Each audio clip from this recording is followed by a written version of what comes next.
اقرأ باسم ربك الذي خلق। জ্ঞানের আলোকে ছড়িয়ে দেয়াটা, এটা ছিল রাসূল সাল্লাল্লাহু আলাইহি ওয়াসাল্লামের মূলত মিশন। তিনি বলেছেন তলাবুল ইলমি ফারিদাতুন আলা কুল্লি মুসলিম। পৃথিবীর প্রতিটি মুসলমানের জন্য জ্ঞান অর্জন এটা ফারিদা, আবশ্যক, ম্যান্ডেটরি। এটা অপশনাল না, এটা কম্পালসারি। কাউকে কোনো বিষয়ে জ্ঞানের ব্যাপারে জিজ্ঞেস করা হলো, আর সে যদি সেটা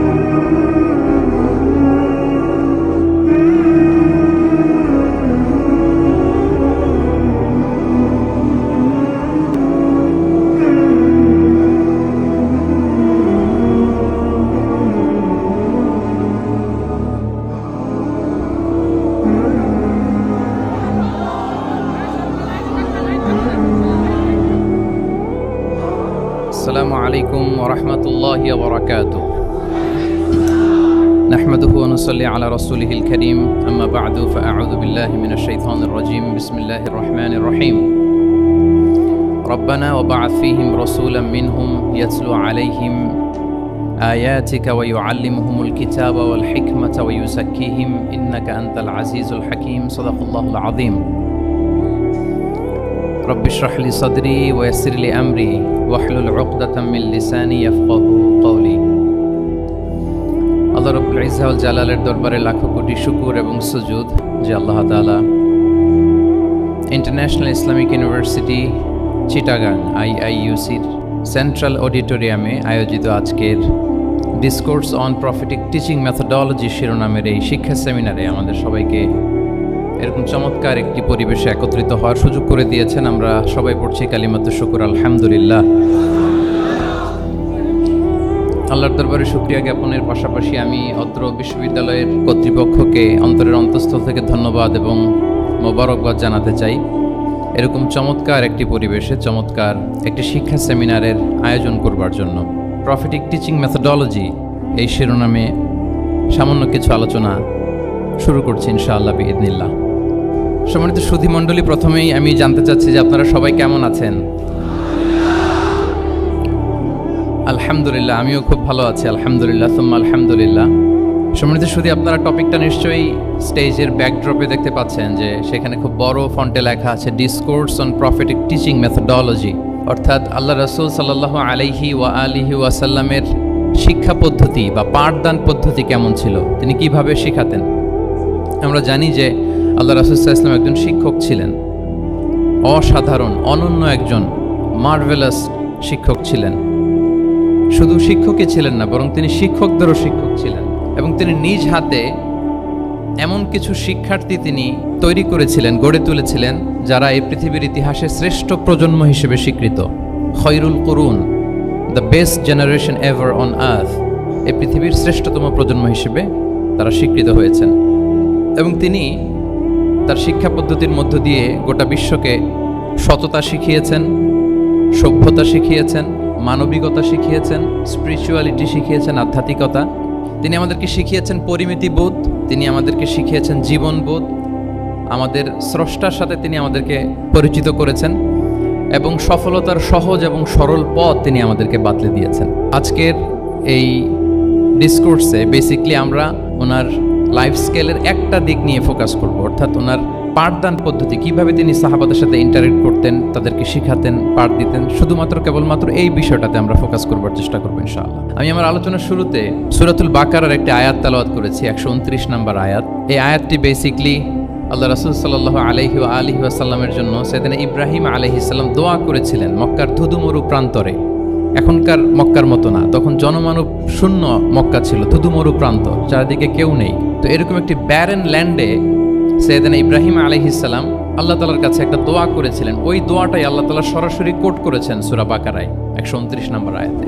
এবং সেখানে তিনি বলেছেন রব্বানা ওয়াবআথ ফীহিম রাসূলাম মিনহুম ইয়াতলু আলাইহিম আয়াতিকা ওয়া ইউআল্লিমুহুমুল কিতাবা ওয়াল হিকমা ওয়া ইউযাক্কিহিম ইন্নাকা আনতাল আজিজুল হাকীম।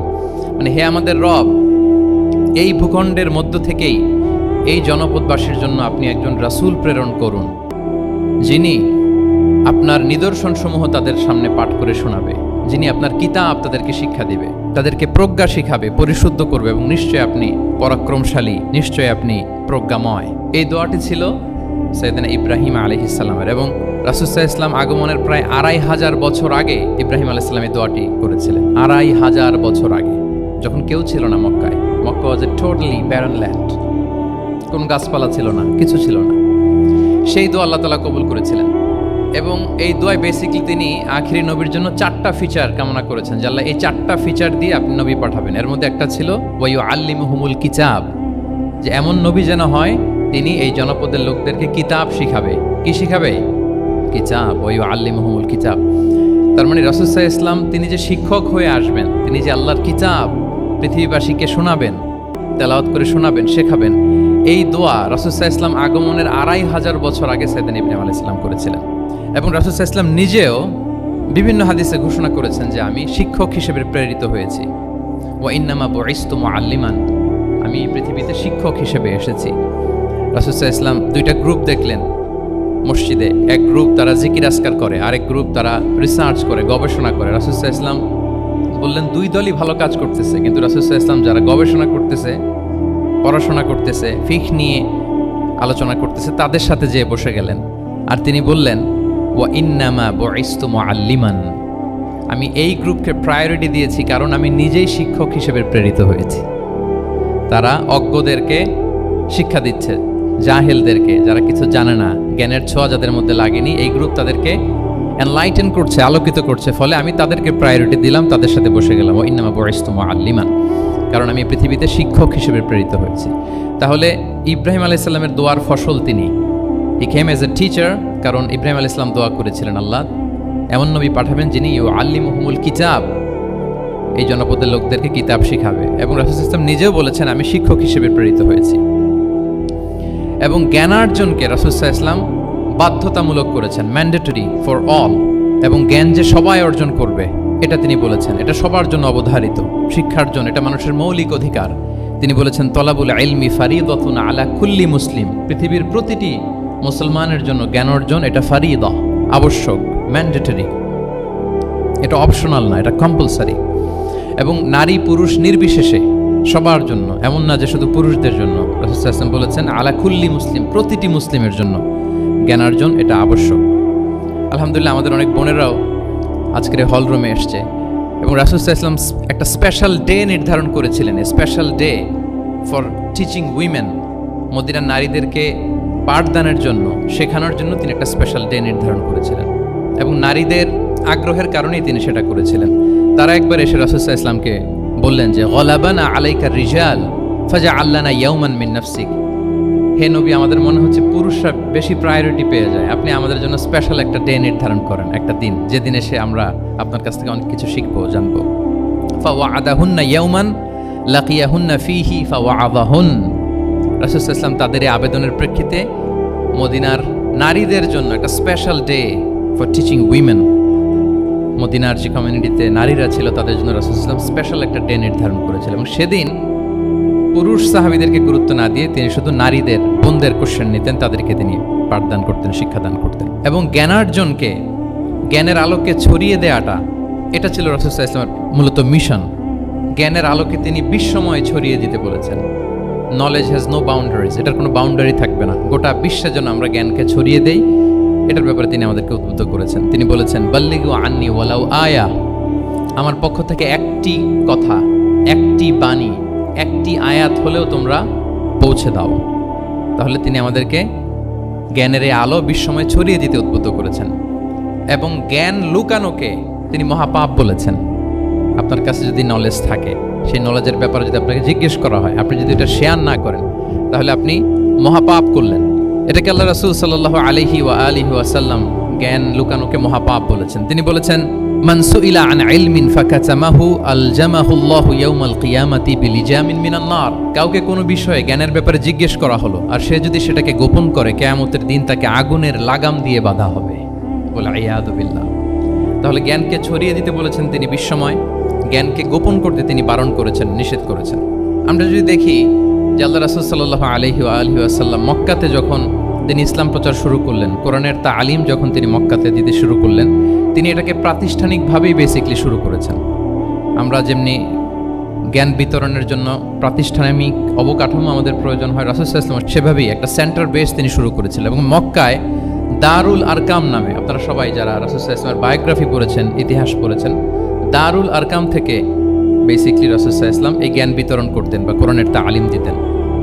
আরকাম ইবনে আবিল আরকাম একজন তরুণ সাহাবী, মাত্র 16 বছর বয়সে তিনি ইসলাম ধর্ম গ্রহণ করেছিলেন। তার একটা ঘরের একটা বড় অংশ তিনি রাসূল সাল্লাল্লাহু আলাইহি ওয়াসাল্লামের তালিমের জন্য ডেডিকেট করেছিলেন এবং সেটাই ইসলামের প্রথম বিশ্ববিদ্যালয় হিসেবে স্বীকৃত, দারুল আরকাম। এবং মজার ব্যাপার হচ্ছে ওনার ঘরটা সিলেক্ট করার পেছনে স্ট্র্যাটেজিক অনেক কারণ ছিল। কারণ সে ছিল বানু মাখজুম গোত্রের, মানে কোরাইশের শত্রু, কোরাইশের রাইভাল ছিল বানি মাখজুম। রাসূল সাল্লাল্লাহু আলাইহি ওয়াসাল্লাম ছিলেন কোন বংশের বলেন তো সবাই? কোন বংশের? কোরাইশ বংশের। আর আবু জাহাল ছিল কোন বংশের? না, সে বানু মাখজুম থেকে ছিল। So Banu Makhzum was the rival of Quraish. তারা ছিল কোরাইশদের সাথে একটা হাড্ডাহাড্ডি লড়াই, শত্রুর মতো আর কি। তো রাসূল সাল্লাল্লাহু আলাইহি ওয়াসাল্লাম কোরাইশি কারো ঘর বেছে নেন নাই, বরং বানু মাখজুম গোত্রের এক তরুণ আরকাম, তার ঘরটা তিনি বেছে নিয়েছিলেন এবং স্ট্র্যাটেজিক্যালি এত চমৎকার একটা পজিশনে ছিল। মাত্র 130 মিটার ডিস্টেন্স ছিল কাবা থেকে। কাবা থেকে 130 মিটার দক্ষিণ পূর্বে এই আরকাম রাদিয়াল্লাহু তাআলা আনহুর ঘর ছিল। ফলে এই ঘরে যদি তিনি গ্যাদারিং করেন কেউ আর সন্দেহ করবে না, যেহেতু এটা বানু মাখজুম গোত্রের একজন যুবকের ঘর। আল্লাহু আকবার। রাসূল সাল্লাল্লাহু আলাইহি ওয়াসাল্লাম এই দারুল আরকামে বসেই বেসিক্যালি তিনি এই কোরআনের তালিম, এই শিক্ষা, এই পাঠদান মক্কাতে সেন্টার বেস তিনি শুরু করেছিলেন। এবং মদিনায় যদি আমরা দেখি, মদিনা তো মসজিদে নববী নির্মাণের পরপরই মসজিদে নববীর একেবারে পেছন দিকে, এই হলরুমের পেছন দিকে যেরকম একটা জায়গা ছাউনির মতো, মসজিদে নববীর ঠিক পেছনে খেজুরের ডাল দিয়ে, খেজুরের পাতা দিয়ে ছাউনি দিয়ে একটা জায়গা তিনি করেছিলেন, যেটাকে আমরা আহলে সুফার সেন্টার হিসেবে জানি। মদিনায় তিনি সুফা ইউনিভার্সিটি প্রতিষ্ঠা করেছিলেন। তাহলে মক্কায় তিনি কোরআনের তালিম দিতেন দারুল আরকাম থেকে, আর মদিনায় যেয়ে তিনি আহলে সুফাদেরকে সেই সুফা এরিয়াতে সেখানে তিনি কোরআনের তালিম দিতেন।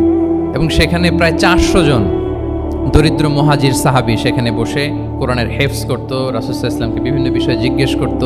ইসলামের বুনিয়াদি শিক্ষা, the basic of the basics of Islam, আহলে সুফার সাহাবারা সেখানে দুনিয়ার সব কিছুকে স্যাক্রিফাইস করে দিয়ে সেখানে ওনারা রাসূল সাল্লাল্লাহু আলাইহি ওয়াসাল্লামের কাছ থেকে তালিম গ্রহণ করতেন। এবং দূর দূরান্ত থেকে আগন্তুক সাহাবারা যখন আসতো তারাও এখানে থাকতো, যেহেতু 400 জন থাকার মতো একটা প্লেস। রাসূল সাল্লাল্লাহু আলাইহি ওয়াসাল্লামকে তারা দিনের খুঁটিনাটি বিষয় জিজ্ঞেস করতেন। এবং সালাত শেষে এরকম অনেক হাদিস পাওয়া যায় যে রাসূল সাল্লাল্লাহু আলাইহি ওয়াসাল্লাম আহলে সুফার সাহাবীদের সাথে ওখানে বসেছেন, তাদের সাথে গল্প করেছেন, তাদের প্রশ্নের বিভিন্ন উত্তর দিয়েছেন। তাহলে সেন্টার বেস শিক্ষাদান এটা কিন্তু রাসূল সাল্লাল্লাহু আলাইহি ওয়াসাল্লামের জীবনী থেকে আমরা দেখেছি। এবং যখন মসজিদে নববীর পেছনে আহলে সুফাদের 400 জনের পরে যখন আরো বেড়ে যাচ্ছিল, তখন রাসূল সাল্লাল্লাহু আলাইহি ওয়াসাল্লাম মসজিদের বাইরে মুকরিম বিন নাওফাল রাদিয়াল্লাহু তাআলা আনহুর একটা ঘরে আরেকটা সেন্টার করেছিলেন, এটাকে বলা হতো দারুল কুররা। এভাবে একটার পর একটা সেন্টার রাসূল সাল্লাল্লাহু আলাইহি ওয়াসাল্লাম তিনি নির্মাণ করেছেন এবং দ্বীনের বাণীকে তিনি ছড়িয়ে দিয়েছেন। এবং এখান থেকে যারা শিক্ষা অর্জন করত, বেসিক্যালি তারা তো হেফজ করত, দ্বীনের অন্যান্য বুনিয়াদি ব্যাপারে তারা শিক্ষা গ্রহণ করতেন। তো এই সাহাবীদেরকে কুররা বলা হতো। তাদেরকে আবার রাসূল সাল্লাল্লাহু আলাইহি ওয়াসাল্লাম বিভিন্ন এলাকাতে মুআল্লিম হিসেবে প্রেরণ করতেন। এটা রাসূল সাল্লাল্লাহু আলাইহি ওয়াসাল্লামের সুন্নাহ ছিল যে কোনো এলাকায় দ্বীনের শিক্ষা দেওয়ার জন্য আগে মুআল্লিম পাঠাতেন। আমরা জানি যে হিজরতের আগে রাসূল সাল্লাল্লাহু আলাইহি ওয়াসাল্লামের আগেও তিনি মদিনাতে একজন সাহাবীকে পাঠিয়েছিলেন, মুসআব বিন উমাইর। এটা জানি না আমরা সবাই? মুসআব বিন উমাইরকে তিনি পাঠিয়েছিলেন। খুবই ড্যাশিং চেহারার ছিল, খুবই অ্যারিস্টোক্রেট একটা ফ্যামিলির ছিল। উনি এত চমৎকার পারফিউম ইউজ করতেন, উনি কোনো রাস্তা দিয়ে হেঁটে গেলে সবাই বুঝতো এই রাস্তা দিয়ে কিছুক্ষণ আগে হেঁটে গিয়েছে মুসআব বিন উমাইর। বাংলা একটা কথা আছে, আগে দর্শনদারি পরে গুণ বিচারী, এরকম একটা কথা আছে না? সো মদিনার লোকটা যাতে ইসলামের প্রতি খুব দ্রুত অ্যাট্রাক্টেড হয়, এজন্য তিনি আবু বকর রাদিয়াল্লাহু তাআলা আনহুকে পাঠাননি, ওমর ফারুককে পাঠাননি, বরং মুসআব বিন উমাইর রাদিয়াল্লাহু তাআলা আনহুকে মুআল্লিম হিসেবে, he was the first ambassador of Islam, প্রথম অ্যাম্বাসেডর হিসেবে তিনি মদিনায় গিয়েছিলেন। এবং মদিনাতে আহলে সুফার মধ্যে থেকে যারা অগ্রগামী ছিল, দারুল কুররা থেকে যারা অগ্রগামী ছিল, তাদেরকে আল্লাহ রাসূল সাল্লাল্লাহু আলাইহি ওয়া আলিহি ওয়াসাল্লাম জ্ঞান বিতরণের জন্য, কোরআন শেখানোর জন্য বিভিন্ন জায়গায় পাঠাতেন। আপনারা উহুদের যুদ্ধের পরপরই বিইরে মাউনার ঘটনা শুনে থাকবেন। সেখানে রাসূল সাল্লাল্লাহু আলাইহি ওয়াসাল্লাম 70 জন হাফেজ সাহাবী, মানে ওই সময় পর্যন্ত যতটুকু কোরআনের আয়াত নাজিল হয়েছিল এগুলো যারা মুখস্থ করে ফিরেছিলেন, এরকম 70 জন সাহাবীকে একটা এরিয়াতে তিনি পাঠিয়েছিলেন। এবং এটা আসলে বিট্রে করেছিল, তারা বলেছিল যে আমরা তাদেরকে নিয়ে যাব আমাদের এলাকায়, তারা দিন পৌঁছাবে। কিন্তু এই 70 জন সাহাবীকে বিট্রে করে তারা হত্যা করেছিল, ওনারা শহীদ হয়েছিলেন এবং এতে রাসূল সাল্লাল্লাহু আলাইহি ওয়াসাল্লাম অনেক কষ্ট পেয়েছিলেন। যে সমস্ত গোত্র এই কাজের সাথে জড়িত ছিল টানা 1 মাস তাদের বিরুদ্ধে রাসূল সাল্লাল্লাহু আলাইহি ওয়াসাল্লাম বদদুয়া করেছেন, কুনুতে নাজিলা করেছেন ফজরের সালাতের পরে। তাহলে এই যে ন্যারেশনগুলো, বর্ণনাগুলো আমি কেন উপস্থাপন করছি আপনাদের সামনে, এটা বোঝানোর জন্য যেটার পরম্পরাটা কিরকম, রাসূল সাল্লাল্লাহু আলাইহি ওয়াসাল্লাম কিভাবে কোন সেন্টার থেকে শুরু করলেন, তারপরে কিভাবে এটার ডেভেলপমেন্ট হচ্ছিল, তারপরে কিভাবে এটা আগাতে লাগলো। তাহলে রাসূল সাল্লাল্লাহু আলাইহি ওয়াসাল্লাম বিভিন্ন জায়গায় যে মুআল্লিম পাঠাতেন, এটার রেফারেন্সও আমরা পেলাম যে তিনি তো এখানে শেখাচ্ছেন, যখন অনেক বেড়ে গেল, চাহিদা বাইরে অনেক বেশি, তিনি এখান থেকে ছাত্রদেরকে, সাহাবাদেরকে বিভিন্ন জায়গায় মুআল্লিম হিসেবে প্রেরণ করতেন। এবং শিক্ষার বিনিময়ে তিনি বদরের যে বন্দীরা ছিল তাদের মুক্তিপণের অ্যানাউন্সমেন্ট করেছেন, র্যানসম, এটা আপনারা জানেন।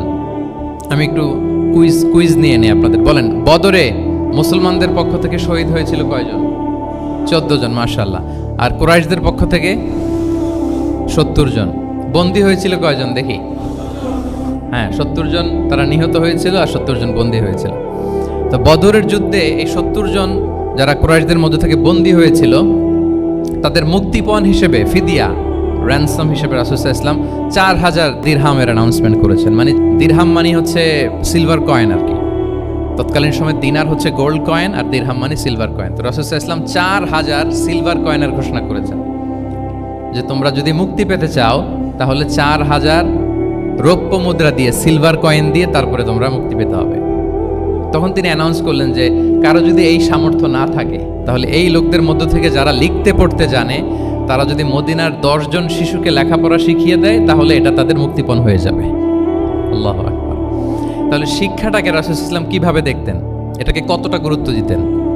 তখন কিন্তু মুসলমানদের আর্থিকভাবে খুব কঠিন অবস্থা যাচ্ছিল। তখন এই জাতীয় ফিদিয়াগুলো, র্যানসমগুলো খুব জরুরি ছিল। তারপরে তিনি ঘোষণা করেছেন যাদের সামর্থ্য নাই তারা যদি লিখতে পড়তে জানে, মদিনার 10 জন ছেলে মেয়েকে তারা যদি লেখাপড়া শিখিয়ে দিতে পারে, এইটা তাদের মুক্তিপণ হিসেবে কনসিডার করা হবে। আল্লাহু আকবার। তাহলে সম্মানিত সুধী, আমরা সেই ইব্রাহিম আলাইহিস সালাতু ওয়াস সালামের দোয়া থেকে শুরু করে বদরের যুদ্ধ পর্যন্ত চলে আসলাম যে রাসূল সাল্লাল্লাহু আলাইহি ওয়াসাল্লাম শিক্ষাটাকে, এডুকেশনকে এবং শিক্ষার বাণীকে বিশ্বময় ছড়িয়ে দিতে তিনি কীরকম পদক্ষেপ নিয়েছেন, ওভারঅল একটা আমরা আইডিয়া পেয়েছি। এটা ছিল আমার ইন্ট্রোডাক্টরি ডিসকাশন। এখন আমি মূল আলোচনায় চলে যাই যে রাসূল সাল্লাল্লাহু আলাইহি ওয়াসাল্লাম সাহাবাদেরকে যে তিনি শেখাতেন, ওনার পাঠদান পদ্ধতি কেমন ছিল। প্রথম কথা হচ্ছে রাসূল সাল্লাল্লাহু আলাইহি ওয়াসাল্লাম পিতৃ স্নেহে সাহাবাদেরকে শিক্ষা দিতেন, as like a father teaching his child, teaching his son or daughter। সন্তানকে যেমনি বাবা পরম মমতায় আদর করে শেখায় ঠিক সেভাবে শেখাতেন। এবং তিনি বলেছেন যে ইন্নামা আনা লাকুম বিমানজিলাতিল ওয়ালিদি উআল্লিমুকুম, নিশ্চয় আমি তোমাদের বাবার মতো, বাবা যেমনি ছেলে মেয়েদেরকে শেখায়। এবং এই হাদিসে এসছে যে রাসূল সাল্লাল্লাহু আলাইহি ওয়াসাল্লাম তাদেরকে শিখিয়েছেন সাহাবাদেরকে যে ওয়াশরুমে গেলে কিভাবে ক্লিন হইতে হবে, টু দ্য ডাইরেকশন অফ কেবলা বসা যাবে না, কেবলাকে পেছনে রেখে বসা যাবে না, এমনকি ঢিলাগুলো ইউজ করতে হলে ডান হাতে ইউজ করা যাবে না, বাঁ হাতে। তারপর এটা বেজোর হইতে হবে।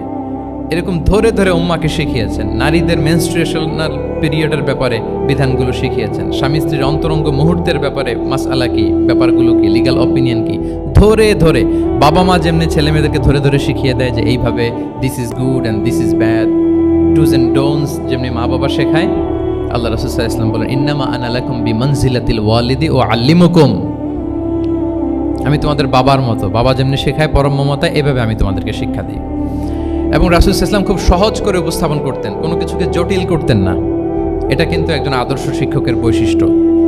মানে as easier as you can, যত সহজ করে আপনি আপনার প্রেজেন্টেশনটা করতে পারবেন তত বেশি আপনার শিক্ষার্থীরা আপনার কাছ থেকে ওই মেসেজ, ওই শিক্ষা, সেটা ওই বার্তাটা তারা গ্রহণ করতে পারবে। এবং সহিহ মুসলিমের হাদিস, আল্লাহ রাসূল সাল্লাল্লাহু আলাইহি ওয়াসাল্লাম তিনি বলেন ইন্নাল্লাহা লাম ইয়াবআসনি মুআন্নিতান ওয়ালা মুতাআন্নিতান ওয়ালাকিন বাআসানি মুআল্লিমান মুয়াসসিরান। আল্লাহু আকবার। আল্লাহ তাআলা আমাকে কঠোরতা আরোপকারী, জটিলকারী করে প্রেরণ করেননি, বরং সহজভাবে, সহজ পন্থায় শিক্ষাদানকারী শিক্ষক হিসেবে প্রেরণ করেছেন। লিটারেলি তিনি মুয়াসসিরান শব্দটা ব্যবহার করেছেন। যেহেতু এখানে ইসলামিক স্টাডিজ, কোরআন, হাদিস যে ডিপার্টমেন্টের শিক্ষার্থী বন্ধুরা আপনারা যারা আছেন, আপনারা শব্দের অর্থটা লিটারালি বুঝতে পারতেছেন। তিনি বলেছেন মুআল্লিমান মুয়াসসিরান, আমি সহজপন্থী শিক্ষক হিসেবে প্রেরিত হয়েছি। কোনো জিনিসকে কঠোরতা আরোপ করার জন্য, কঠিন করে প্রেজেন্ট করার জন্য আল্লাহ আমাকে পাঠাননি। রাসূল সাল্লাল্লাহু আলাইহি ওয়াসাল্লাম use to make things easy and easy, খুব সহজ করে উপস্থাপন করতেন। এবং রাসূল সাল্লাল্লাহু আলাইহি ওয়াসাল্লামের শিক্ষাদান পদ্ধতি ছিল অপটিমিস্টিক, আশাব্যঞ্জক, আশাবাদী। অর্থাৎ তিনি যখন কিছু বলতেন, শিখাতেন, মানুষ আশাবাদী হয়ে উঠতো, কনফিডেন্ট পেত, ভয় পেত না। আমরা অনেক সময় মানুষকে খুব ভয় দেখাই। রাসূল সাল্লাল্লাহু আলাইহি ওয়াসাল্লাম কাউকে যখন কোনো দায়িত্ব দিয়ে কোথাও প্রেরণ করতেন, ওনার বিখ্যাত হাদিস তিনি বলতেন, ইয়াসসিরু ওয়ালা তুআসসিরু বাশশিরু ওয়ালা তুনাফিরু, সহজ করো, কঠিন করো না, সুসংবাদ দাও, দিন থেকে মানুষকে ভাগিয়ে দিও না। মানে আমাদের প্রেজেন্টেশন যেন এমন না হয় যে আমাদের কথা শুনে মানুষ ভাগে, কাছে আসে না, বরং এমনভাবে প্রেজেন্টেশন করো যাতে মানুষ কাছে আসে, কমফোর্ট ফিল করে, ওইটাকে রিসিভ করে এবং জীবনের সাথে সে অ্যাডজাস্ট করতে পারে। সাহাবাদেরকে যখন কোনো জিনিস বুঝাতেন, খুব ধীরস্থিরভাবে কথা বলতেন, কখনো কথা বলার ক্ষেত্রে রাশিং করতেন না, তাড়াহুড়ো করতেন না, নেভার এভার। এবং অনেক সাহাবারা খুব দ্রুত হাদিস বর্ণনা করলে আম্মা জান আয়েশা রাদিয়াল্লাহু তাআলা আনহা এটা অপছন্দ করতেন। বিশেষ করে আবু হুরায়রা রাদিয়াল্লাহু তাআলা আনহুর ব্যাপারে তিনি অবজেকশন দিয়েছিলেন যে তুমি যেভাবে বলো, নবী সাল্লাল্লাহু আলাইহি ওয়াসাল্লাম কিন্তু এত দ্রুত বলতেন না, তুমি যেমনি গড়গড় করে বর্ণনা করো, আল্লাহ রাসূল সাল্লাল্লাহু আলাইহি ওয়াসাল্লাম এত দ্রুত বর্ণনা করতেন না। লাম ইয়াকুন ইয়াসরুদুল হাদিসা কাসারদিকুম কানা ইউহাদ্দিসু হাদিসান লাউ আদ্দাহুল আদুলা আহসাহু। এমনভাবে প্রিয় নবী কথা বলতেন যে কেউ যদি চাইতো তিনি এই কথার মধ্যে কয়টা বাক্য বলেছেন, কয়টা শব্দ বলেছেন, চাইলে হাতে গুনে ফেলতে পারত। এত প্রিসাইজ এন্ড ক্লিয়ার ছিল। তিনি কয়টা বাক্য বললেন এই বক্তব্যে, কয়টা শব্দ বললেন, এটাও গুনে ফেলা যেত। আল্লাহু আকবার। কানা ইয়াতাকাল্লামু বিকালামিন বাইনাহু ফাসলুন ইয়াহফাযুহু মান জালাসা ইলাইহি। এবং কথা বলতে বলতে মাঝখানে পজ দিতেন, মানে একটু থামতেন, ফলে যারা শুনতো তারা একেবারে মুখস্থই করে ফেলতে পারত। আল্লাহু আকবার। এটা কিন্তু একজন আদর্শ শিক্ষকের বৈশিষ্ট্য যে খুব ধীরস্থিরভাবে আমি কথা বলবো, মাঝে মাঝে পজ দিব। রাসূল সাল্লাল্লাহু আলাইহি ওয়াসাল্লাম পজ দিতেন, থামতেন, যাতে ছাত্ররা নিতে পারে। সব শিক্ষার্থীদের এক ধরনের ক্যাপাসিটি না, ক্যাপাসিটি ইস্যু নিয়ে আমি সামনে কথা বলতেছি ইনশাআল্লাহ। তো তাহলে এইভাবে তিনি বেসিকলি তালিম দিতেন বা প্রেজেন্ট করতেন। আচ্ছা, শিক্ষা দেওয়ার ক্ষেত্রে দুইটা ধরন ছিল রাসূল সাল্লাল্লাহু আলাইহি ওয়াসাল্লামের। কখনো হয়তো ওয়ান অন ওয়ান মিটিং, একজন সাহাবীকে টার্গেট করে তাকে কিছু শেখাচ্ছেন, জানাচ্ছেন বা বলছেন। আবার কখনো একজন না, একাধিক সাহাবী বা অনেক সাহাবীদেরকে, অনেক মানুষকে তিনি অ্যাড্রেস করছেন। তাহলে এই দুইভাবে তিনি অ্যাড্রেস করতেন। এক নাম্বার হচ্ছে প্রাইভেট লার্নিং সেশন, আর একটা হচ্ছে পাবলিক লার্নিং সেশন। দুইটাই রাসূল সাল্লাল্লাহু আলাইহি ওয়াসাল্লামের সিরা যদি আপনি স্ক্যানিং করেন আপনি পাবেন। প্রাইভেটলি এরকম অনেক হাদিস পাওয়া যায় যে হাদিসগুলোতে দেখা যায় যে রাসূল সাল্লাল্লাহু আলাইহি ওয়াসাল্লাম ওয়ান অন ওয়ান মিটিং করেছেন, শুধু একজনকে কিছু শেখাচ্ছে। এটা স্পেশালি হতো যখন তিনি কারোর সাথে রাইট শেয়ার করতেন। রাইট অর্থাৎ তিনি উটে ছিলেন, উটের পেছনে আরেকজন সাহাবী বসা, তিনি গাধার উপরে বসা, পেছনে আরেক সাহাবী বসা, তিনি খচ্চরের উপর বসা, আরেক সাহাবী বসা। যখন তিনি রাইট শেয়ার করতেন, এরকম ভুরি ভুরি হাদিস আপনারা পাবেন যে মুআয ইবনে জাবাল বলতেছে যে কুনতু রদিফা রাসূলিল্লাহ, কুনতু খালফা রাসূলিল্লাহ, আমি একবার উটের পেছনে বসা ছিলাম। আব্দুল ইবনে আব্বাস বলতেছেন আমি উটের পেছনে বসা ছিলাম। ফদল ইবনে আব্বাস বলতেছেন আমি একবার একটা খচ্চরের পেছনে বসা ছিলাম। when he was sharing his riding যখন শেয়ার করতেন, ওই মুহূর্তগুলোতে এমন চমৎকার চমৎকার কিছু বার্তা রাসূল সাল্লাল্লাহু আলাইহি ওয়াসাল্লাম ওই সাহাবীদেরকে দিয়েছেন যেগুলো আমরা হাদিস গ্রন্থগুলোতে পড়ে অবাক হয়ে যাই। এরকম একটা ছোট্ট হাদিস যদি শেয়ার করি, আব্দুল্লাহ ইবনে আব্বাস রাদিয়াল্লাহু তাআলা আনহু বলেন কুনতু খালফা রাসূলিল্লাহি সাল্লাল্লাহু আলাইহি ওয়াসাল্লাম ইয়াওমান, একদিন আমি, এই যে দেখেন বর্ণনা ভঙ্গি কেমন, একদিন আমি রাসূল সাল্লাল্লাহু আলাইহি ওয়াসাল্লামের পেছনে বসা, মানে কোনো একটা ওটের উপর বা গাধার উপরে বসা। ফাকালা, তিনি বললেন ইয়া গোলাম, হে কিশোর। রাসূল সাল্লাল্লাহু আলাইহি ওয়াসাল্লামের শব্দ চয়নগুলো অসাধারণ। আমরা অনেক হাদিস আজকে শেয়ার করার চেষ্টা করব, আপনি বাক্য চয়ন, শব্দ চয়ন শুনলে অবাক হবেন। ইয়া গোলাম, হে কিশোর, ইন্নী উআল্লিমুকা কালিমাতিন, আমি তোমাকে চমৎকার কিছু কথা শিখিয়ে দিচ্ছি, শোনো। তখন কিন্তু কেউ নাই। এই হাদিস উনি বর্ণনা না করলে আমরা জানতে পারতাম না, কারণ ওনারা এক ওটের উপরে বা ঘোড়ার উপরে ছিলেন। পরে যখন আব্দুল ইবনে আব্বাস এটা ন্যারেট করলেন তখন আমরা জানতে পেরেছি। তো এটা ছিল প্রাইভেট লার্নিং সেশন, শুধু ওনার সাথে। তোমাকে কিছু কথা শিখিয়ে দেই। ইহফাদিল্লাহ ইয়াহফাযকা, ইহফাদিল্লাহ তাজিদহু তুজাহাক, এটা অনেকের মুখস্থ আছে না? বিখ্যাত হাদিস আল আরবাউন আন-নববিয়ার ভেতরেও আছে। তুমি আল্লাহর বিধানগুলোকে সংরক্ষণ করো, রক্ষণাবেক্ষণ করো, টেক কেয়ার করো, আল্লাহ তোমার টেক কেয়ার করবেন। ইদা সাআলতা ফাসআলিল্লাহ, হে আব্দুল্লাহ, যখন চাইবে আল্লাহর কাছে চাইবে, যখন ফরিয়াদের হাত তুলবে কেবলমাত্র আল্লাহর কাছেই তুলবে। ওয়া ইদা ইসতাআনতা ফাসতাঈন বিল্লাহ, যখন সাহায্য চাইবে কেবল আল্লাহর কাছেই সাহায্য চেও। ওয়া আলাম আন্নাল উম্মাতা লাউ ইজতামাআত আলা আন ইয়ানফাউকা বিশাইইন লাম ইয়ানফাউকা ইল্লা বিশাইইন ক্বাদ কাতাবাহুল্লাহু লাক, গোটা বিশ্বের সবাই মিলে যদি তোমার কোনো উপকার করতে চায় তাহলে ততটুকুই করতে পারবে যতটুকু আল্লাহ তোমার ভাগ্যে রেখেছে। আল্লাহ যতটুকু উপকার তোমার ভাগ্যে রেখেছে অতটুকুই হবে। ওয়া ইন ইজতামাউ আলা আন ইয়াদুররুকা বিশাইইন লাম ইয়াদুররুকা ইল্লা বিশাইইন ক্বাদ কাতাবাহুল্লাহু আলাইক। গোটা বিশ্বের সবাই মিলে যদি তোমার ক্ষতি করতে চায় ঠিক ততটুকুই করতে পারবে যতটুকু তোমার নসিবে আছে, এর চেয়ে 1 ইঞ্চিও বেশি ক্ষতি করতে পারবে না। রুফিআতিল আকলামু ওয়া জাফফাতিস সুহুফ, কলম উঠিয়ে নেওয়া হয়েছে আর যা লেখা হয়েছিল সব শুকিয়ে গিয়েছে। কারণ প্রথম আল্লাহ সৃষ্টি করেছেন কি? কলম। কলমকে আল্লাহ বলেছেন লিখো। আল্লাহ কি লিখবো? উক্তুব মাকাদির আল খালক, মহাবিশ্বে যারা আসবে সবার কি হবে না হবে সব লিখো। তো লিখে ফেলছে, এখন যা হবার তাই হবে। তাহলে দেখেন আকীদা সংক্রান্ত, ইসলামের বুনিয়াদী বিশ্বাস সংক্রান্ত চমৎকার কিছু লার্নিং, কিছু লেসন আল্লাহ রাসূল সাল্লাল্লাহু আলাইহি ওয়াসাল্লাম আব্দুল্লাহ ইবনে আব্বাসকে দিয়েছেন। এবং এটা ছিল 1-on-1 meeting, private learning session. আর কেউ ছিল না তখন। আব্দুল্লাহ ইবনে আব্বাস এটা শুনেছেন এবং আমাদের কাছে বর্ণনা করেছেন। আচ্ছা, এটা গেল একটা। আরেকটা কি বলেছিলাম? একটা তো প্রাইভেট লার্নিং সেশন, আরেকটা কি পাবলিক লার্নিং সেশন। ওইটা একা একা না, হয়তো অনেক সাহাবী একসাথে আছে, তাদেরকে কিছু বলছেন বা শেখাচ্ছেন। অথবা হিউজ কংগ্রেগেশন, অনেক বড় গ্যাদারিং। লেটস সে মসজিদে নববীতে তিনি যে খুতবাগুলো দিয়েছেন, প্রায় 10 বছর তো তিনি খতিব ছিলেন, এই যতগুলো খুতবা দিয়েছেন এটা অফকোর্স কি পাবলিক লার্নিং সেশন। বিভিন্ন প্রেক্ষাপটে জনপরিসরে দেয়া রাসূল সাল্লাল্লাহু আলাইহি ওয়াসাল্লামের যে শিক্ষামূলক বক্তব্যগুলো, এগুলো পাবলিক লার্নিং সেশন। বিদায় হজের ভাষণ বিশাল এক কংগ্রেগেশনের সামনে তিনি অ্যাড্রেস করেছিলেন, ওইটা কি ছিল? Public learning session. তাহলে সেখানের পদ্ধতিটা বেসিকলি 2 ধরনের, একটা ছিল প্রাইভেট লার্নিং সেশন আর একটা পাবলিক লার্নিং সেশন। আচ্ছা, এই তো, লেটস মুভ অন। এবার আমরা চলে যাব যে তিনি যেসব শিখন পদ্ধতি অবলম্বন করতেন, শেখানোর ক্ষেত্রে কি কি মিনস, কি কি ওয়ে তিনি অবলম্বন করতেন, সেগুলো আমরা শেয়ার করি। অনেকগুলো মিনস তিনি ইউজ করতেন, অনেকভাবে তিনি পাঠদান করতেন, সাহাবাদেরকে শিক্ষা দিতেন। এর মধ্যে অন্যতম একটা মাধ্যম হচ্ছে তিনি সাহাবাদেরকে কোশ্চেন করতেন। কোশ্চেন করে সঠিক উত্তর পেলে তিনি উৎসাহ দিতেন খুব। মনে রাখতে হবে রাসূল সাল্লাল্লাহু আলাইহি ওয়াসাল্লামের শিক্ষাটা বেসিকলি ছিল Q&A বেসড। সামনে আমরা ইন ডেপথ যখন আরো ঢুকবো, basically oral based, oral session ছিল, মুখে মুখে। কারণ আমাদের মতো তো এত কাগজ কলম ছিল না। এখন যেমনি আপনাদেরকে হোমওয়ার্ক দেয়, অ্যাসাইনমেন্ট দেয়, এগুলো ছিল নাকি তখন? রাসূল সাল্লাল্লাহু আলাইহি ওয়াসাল্লামের সময় অ্যাসাইনমেন্ট দেওয়ার রীতি ছিল? বলেন, আপনাদের অ্যাসাইনমেন্ট দেয় স্যাররা? হ্যাঁ, তো এই যে এখন স্যাররা হোমওয়ার্ক দেন, কাজ দেন, অ্যাসাইনমেন্ট দেন, এটা তো ওই সময় ছিল না। ফলে এটা রাসূল সাল্লাল্লাহু আলাইহি ওয়াসাল্লামের পাঠদান পদ্ধতিটা বেসিকলি ছিল Q&A বেসড, প্রশ্নোত্তর পর্ব। সাহাবারা জিজ্ঞেস করতেন, না জানলে রাসূল সাল্লাল্লাহু আলাইহি ওয়াসাল্লাম আবার জিজ্ঞেস করতেন, দেখি ওরা জানে কিনা। এরকম অনেকভাবে তিনি শেখাতেন, আমরা সামনের দিকে আরো দেখব।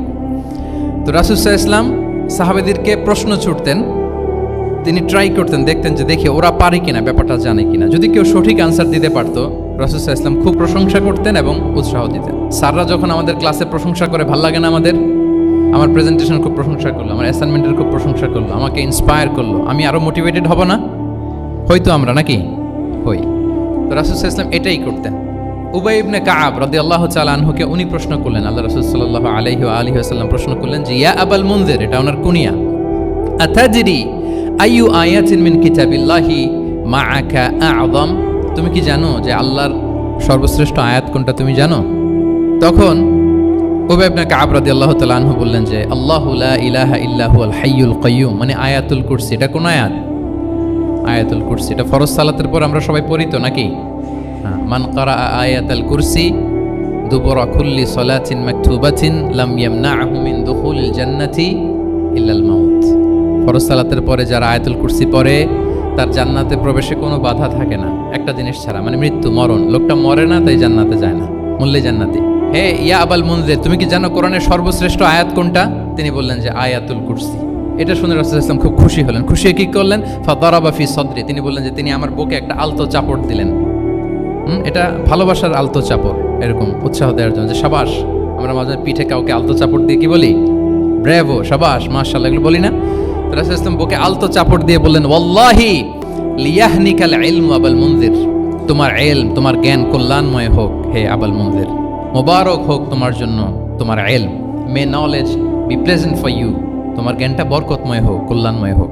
তাহলে তিনি যখন সঠিক উত্তর দিতে পারলেন, রাসূল ইসলাম খুশি হয়ে বুকে আলতো চাপড় দিয়ে তার প্রশংসা করলেন, তার জন্য দোয়া করলেন। রাসূল ইসলাম এভাবে উৎসাহ দিতেন। এতে করে কি হয়? শিক্ষার্থীদের কনফিডেন্ট বাড়ে। কি হয়? যে স্যার যখন আমাকে এত কিছু বলতেছে তাহলে নিশ্চয়ই আমি কিছু একটা ভালো কিছু করছি, আমাকে দিয়ে কিছু একটা হবে, আমাকে দিয়ে। আমরা অনেক সময় ভুল করে বলে ফেলি যে তোকে দিয়ে কিছুই হবে না, বলে ফেলি না? এতে হয় কি, কনফিডেন্ট কমে যায়। মা বাবারাও এটা করে যে তুই কিছুই পারবি না, তোকে দিয়ে কিছুই হবে না। বাংলাদেশে একটা বিখ্যাত কথা আছে, ওই যে ছেলে মেয়ে এ প্লাস না পেলে পাশের বাড়ির কেউ পেলে বলে যে ওর পা ধোয়া পানি খা। তো আসলে এতে কি হয়, কনফিডেন্স কমে যায় ছেলে মেয়েদের। এটা যেন আমরা না বলি, বরং ওদেরকে ইন্সপায়ার করতে হবে, হ্যাঁ, উৎসাহিত করতে হবে, প্রশংসা করতে হবে। সাহাবীদের ভালো কিছু দেখলে সঠিক উত্তর তারা দিতে বলে রাসূল ইসলাম এভাবে প্রশংসা করতেন। আচ্ছা গেল, এটা একটা পদ্ধতি। আরেকটা হচ্ছে কোনো গুরুত্বপূর্ণ জিনিসকে এমফেসাইজ করার জন্য রাসূল ইসলাম রেপিটেশন করতেন, তাকরার করতেন। গুরুত্বপূর্ণ জিনিসকে তিনি 3 বার উল্লেখ করতেন, তাকরার করতেন। আত-তাকওয়া হাহুনা, আত-তাকওয়া হাহুনা, আত-তাকওয়া হাহুনা ওয়া ইউশিরু ইলা সাদরিহি 3 মাররাত। তাকওয়া এখানে, এখানে, এখানে 3 বার। একবার বললেই তো হয়ে যায়, 3 বার কেন বলেন? এটা গুরুত্বপূর্ণ, ভেরি ইম্পর্টেন্ট ইস্যু। গুরুত্ব বোঝানোর জন্য এমফেসাইজ করতে যে তিনি কোনো জিনিসকে কয়বার বলতেন? 3 বার। বিদায় হজের ভাষণ যখন দিলেন, ভাষণ দেয়া শেষ, এবার বলতেছে আল্লাহুম্মা হাল বাল্লাগতু, আল্লাহুম্মা হাল বাল্লাগতু, আল্লাহুম্মা হাল বাল্লাগতু, আল্লাহুম্মা ফাশহাদ। 3 বার বললেন যে আল্লাহ আমাকে যা পৌঁছাতে বলেছেন, হে মহাসমাবেশ তোমরা বলো আমি কি পৌঁছাতে পেরেছি? আমি কি ঠিকঠাক পৌঁছালাম? আমি কি সব তোমাদেরকে বলেছি? সাক্ষ্য দাও, সাক্ষ্য দাও। সবাই বললো ইয়া রাসূলুল্লাহ, আল্লাহ যেমনটি বলেছেন সব আপনি আমাদের কাছে পৌঁছে দিয়েছেন, কিছু লুকোচুরি করেন নাই, কিছু লুকান নাই। তাহলে 3 বার জানতে চাইলেন, কয়বার? এটা রাসূল সাল্লাল্লাহু আলাইহি ওয়াসাল্লামের একটা গুরুত্বপূর্ণ অভ্যেস ছিল, যে যেটাকে তিনি এমফেসাইজ করতে চাইতেন, যেটা গুরুত্বপূর্ণ কোনো বিষয়, এটাকে তিনি রিপিট করতেন বারবার। সাধারণত 3 বার। সাধারণত কয়বার? তাহলে গুরুত্বপূর্ণ জিনিসগুলো আমরা বারবার বলবো, যাতে আমাদের শিক্ষার্থীরা সহজে সেটা মুখস্থ করে ফেলতে পারে। আবার রাইডিং শেয়ারের আর একটা ঘটনা, মুআয ইবনে জাবাল রাদিয়াল্লাহু তাআলা আনহু, উনি একবার রাসূল সাল্লাল্লাহু আলাইহি ওয়াসাল্লামের সাথে বাহনের পেছনে ছিলেন, হয়তো উট। কুনতু রিদফান নবী, মুআয ইবনে জাবাল বলেন, আমি রাসূল সাল্লাল্লাহু আলাইহি ওয়াসাল্লামের পেছনে একবার বসা ছিলাম। তো তখন হঠাৎ করে রাসূল সাল্লাল্লাহু আলাইহি ওয়াসাল্লাম আমাকে ডাক দিলেন। রাসূল সাল্লাল্লাহু আলাইহি ওয়াসাল্লাম সামনে, মুআয ইবনে জাবাল পেছনে। হঠাৎ ডেকে বললেন, ইয়া মুআয ইবনে জাবাল, হে মুআয ইবনে জাবাল। তো তিনি বললেন খুব বিনয়ের সাথে, কুলতু লাব্বাইকা রাসূলুল্লাহি ওয়া সা'দাইক, মানে হে আল্লাহ রাসূল আমি হাজির, আমি প্রস্তুত। হে আল্লাহ রাসূল আপনি খালি অর্ডার করেন, বান্দা হাজির। আমরা এরকম বলি না মাঝে মাঝে বাংলায়? কি বলি? বান্দা হাজির, মানে আমি আছি আপনার খেদমতে, আপনি বলেন। তো রাসূল ইসলাম বললেন, ইয়া মুআয ইবনে জাবাল লাব্বাইকা রাসূলুল্লাহি ওয়া সা'দাইক, ইয়া রাসূলুল্লাহ আমি হাজির। কিন্তু রাসূল ইসলাম কিছু বলেন না, কিছুই বলেন না। আবার যাচ্ছে উট, যাচ্ছে যাচ্ছে যাচ্ছে। কয়েক মিনিট পরে আবার ডাক দিলেন, ইয়া মুআয ইবনে জাবাল, হে মুআয। উনি একই কথা, লাব্বাইকা রাসূলুল্লাহ সা'দাইক, হে আল্লাহ রাসূল আমি হাজির, উপস্থিত। আবার ইয়া মুআয ইবনে জাবাল, হে মুআয। তিনি একই কথা বললেন, লাব্বাইকা রাসূলুল্লাহ। 3 বার বললেন, 3 বার মুআয ইবনে জাবাল একই উত্তর দিলেন। তার মানে ওনার আগ্রহটা বাড়াচ্ছেন। রাসূল সাল্লাল্লাহু আলাইহি ওয়াসাল্লাম একটা গুরুত্বপূর্ণ কথা বলবেন, এই কথাটা শোনানোর জন্য মুআয ইবনে জাবালের উনি কি করতেছেন? ভেতর থেকে কথা বুঝতেছেন আমার সবাই, আগ্রহটা আরো বাড়াচ্ছেন, আরো বাড়াচ্ছেন। যখন দেখলেন যে না, আগ্রহ একেবারে 100-এ 100, এখন বললে সেটা রিসিভ করতে পারবে, কাজে দিবে, তখন তিনি বললেন যে মুআয তুমি কি জানো, হাল তাদরি মা হাক্কুল্লাহি আলাল ইবাদ, বান্দার উপর আল্লাহর হক কি জানো? তিনি বললেন আল্লাহু ওয়া রাসূলুহু আ'লাম, আল্লাহ আল্লাহ রাসূল ভালো জানে। সাহাবাদের একটা বৈশিষ্ট্য ছিল, they are very down to earth, মানে আউট অফ হাম্বলনেস তারা বলতেন আল্লাহ আল্লাহ রাসূল ভালো জানে। তো তিনি বললেন যে আল্লাহর, বান্দার উপর আল্লাহর অধিকার হচ্ছে যে বান্দা কখনো আল্লাহর সাথে শিরক করবে না, এক আল্লাহর ইবাদত করবে। কিছুক্ষণ পরে আবার ইয়া মুআয ইবনে জাবাল, দেখেন কি স্টাইল, মানে রাজকীয় একটা স্টাইল, ইয়া মুআয ইবনে জাবাল। আবার তিনি লাব্বাইকা রাসূলুল্লাহ সা'দাইক, হে আল্লাহ রাসূল আমি তো হাজির, তুমি কি জানো যে আল্লাহর প্রতি বান্দার হক কি? আবার বললেন যে আল্লাহ আল্লাহ রাসূলই ভালো জানেন। তখন রাসূল সাল্লাল্লাহু আলাইহি ওয়াসাল্লাম বললেন যে আল্লাহর হক যেমনি তুমি জানলে যে বান্দা আল্লাহর সাথে শরীক করবে না, এক আল্লাহর ইবাদত করবে, এটা যদি কোনো বান্দা করে তাহলে ওই বান্দাকে কখনো আল্লাহ শাস্তি দিবেন না। এটা হচ্ছে বান্দার হক, আল্লাহর কাছ থেকে সে এটা পাবে যে আনলা ইউআযিবাহুম, আল্লাহ তাআলা তাকে কখনো শাস্তি দিবেন না। তাহলে এটা ছিল রাসূল সাল্লাল্লাহু আলাইহি ওয়াসাল্লামের অভ্যেস, যে তিনি একই কথা বারবার বলে আগ্রহ বাড়াতেন। 3 বার তিনি বলেছেন, 3 বার ডাক দিয়েছেন হে মুআয ইবনে জাবাল। তাহলে রিপিটেশন, এটা একটা অভ্যেস ছিল রাসূল সাল্লাল্লাহু আলাইহি ওয়াসাল্লামের পাঠদানের ক্ষেত্রে একটা পদ্ধতি।